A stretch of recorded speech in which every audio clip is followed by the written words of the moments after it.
Mon frère Mufti Zen, ma dernière question porte sur l'hypothèque halal du CRAS à contracter ou qu'elle propose sur la base de la structure Murabaha.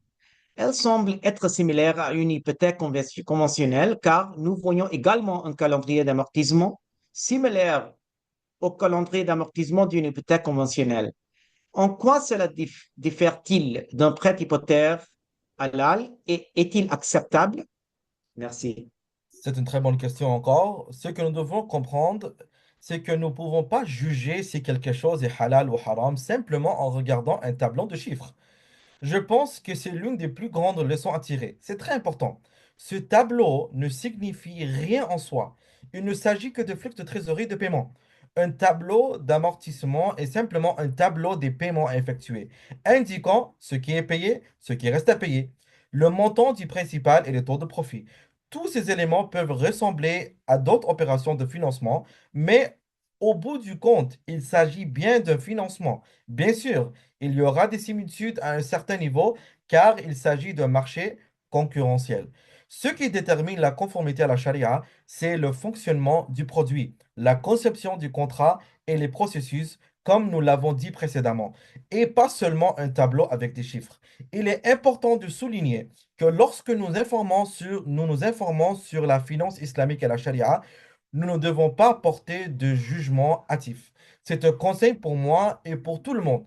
Si nous ne connaissons pas quelque chose et que nous ne l'avons pas étudié de manière approfondie, au-delà de la simple lecture d'un livre ou d'un diplôme en finance, ou d'un commentaire sur la finance, cela ne nous donne pas le droit de dire si quelque chose est halal ou haram.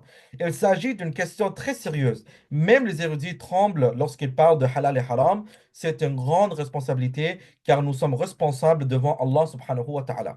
Par exemple, si j'ai des doutes sur Iqraz, je ne dirai pas qu'il est conforme à la charia tant que nous n'aurons pas procédé à un examen complet. Consulter de nombreux spécialistes, travailler avec une équipe et acquise la certitude que tout a été fait dans les règles de l'art. Ce n'est qu'à ce moment-là que nous avons le courage, la capacité et l'aptitude de dire que c'est conforme à la charia. C'est une très grande responsabilité et il y a beaucoup de risques. Nous devons être très prudents avant de nous contenter de parler de sujets que nous ne connaissons pas et de commenter en disant ceci est haram, ceci est halal ou ceci est riba. Il s'agit simplement d'une mise en garde que tout le monde doit garder à l'esprit. Vous devez vous adresser aux ulama et aux érudits. Ce sont eux qui ont étudié. Si les ulama émettent un fatwa pour nous, notre travail, si nous ne sommes pas des ulama, est simplement de prendre le fatwa et de la mettre en pratique. Vous pouvez demander aux savants plus de détails pour vous aider à comprendre, mais c'est leur rôle car ils ont passé leur vie à étudier la charia. Peut-être, peut-être êtes-vous devenu médecin ou autre, mais ce savant a consacré sa vie à l'étude de la charia.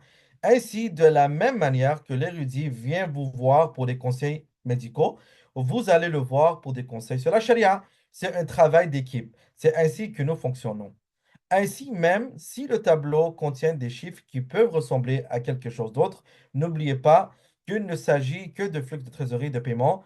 Ce qui est plus important, c'est c'est- c'est comment on s'arrive à ce numéro. Ce qui veut toujours, même si le tableau contient des chiffres qui peuvent ressembler à quelque chose d'autre, n'oubliez pas qu'il ne s'agit que de flux de trésorerie et de paiement.